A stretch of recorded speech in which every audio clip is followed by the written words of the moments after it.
Hey, this is Jay, and our default cube is getting a nebula background today.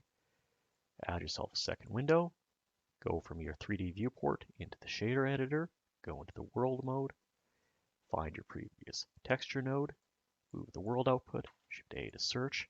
We're going to look for a mix shader node, plug that in, duplicate the background node, plug it in to the shader, Shift A, search. We want a noise texture, add that in, Shift A to search, add a color ramp, plug the factor into the factor, plug the color from the color ramp into the background. You got a cloud. Move the black slider up, play it with the scale, detail, and roughness till you get something that you like. Change the color from white to something not white. Tweak a little bit more. And there you go. Your default cube has a horridly simple nebula background.